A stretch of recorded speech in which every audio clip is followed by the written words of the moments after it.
ये ऐसा मंत्र है, अगर इसका अनुष्ठान करोगे तो तुम जिस देवता को जहां जिस लोक को चाहोगे बैठे बैठे देख लोगे। तुम्हारे अंदर दिव्य दृष्टि आ जाएगी और मन की गति के समान तुम वहां पहुंच जाओगे जहां संकल्प करोगे। और ये विद्या तुम अर्जुन को दीजिए। अर्जुन दिव्यास्त्र प्राप्त करे, जिससे इस पृथ्वी में जो असुर स्वभाव के जन हैं उनका उद्धार हो सके।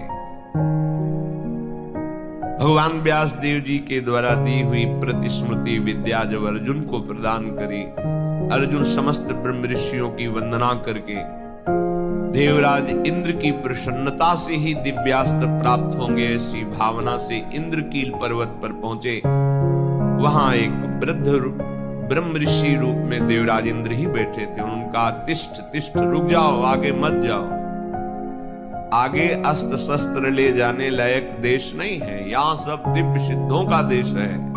तुम अपना ये धनुष फेंक दो, ये तूणीर फेंक दो और सावधान होकर आगे जाओ। उन्होंने कहा नहीं, ये गांडीव धनुष परम पूजनी परम पावन है, मैं इसे तो नहीं फेंक सकता हूं। अगर इसे तुम फेंक दोगे तो जिस लोक का सुख चाहोगे वो सुख हम प्रदान करेंगे। नहीं, मुझे कोई लोक का सुख नहीं चाहिए। मैं जिस हेतु से जा रहा हूं उसमें इस अस्त्र की आवश्यकता है। मैं त्रिभुवनपति देवराज इंद्र हूं, तुम अपनी निष्ठा में अचल रहे। क्या चाहते हो? तो कहा, मैं आपके द्वारा दिव्यास्त्र चाहता हूं।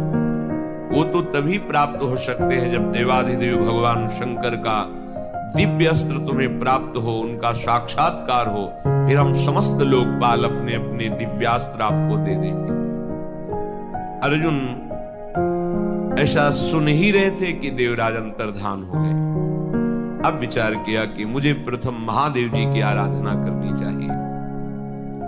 तपस्या के लिए दृढ़ निश्चय करके बड़ी उतावली के साथ चले और एक भयंकर कंटकाकीर्ण वन में पहुंचे, जहां समीप में सुंदर नदी प्रवाहित हो रही थी।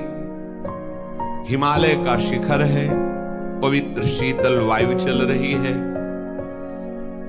उस स्थान के दर्शन करके मन में निश्चय हुआ कि यही भगवान शंकर की आराधना करेंगे। महातेजस्वी दृढ़ संकल्प वाले अर्जुन ने उस प्रदेश में तपस्या में संलग्न होने के लिए स्थान चयन किया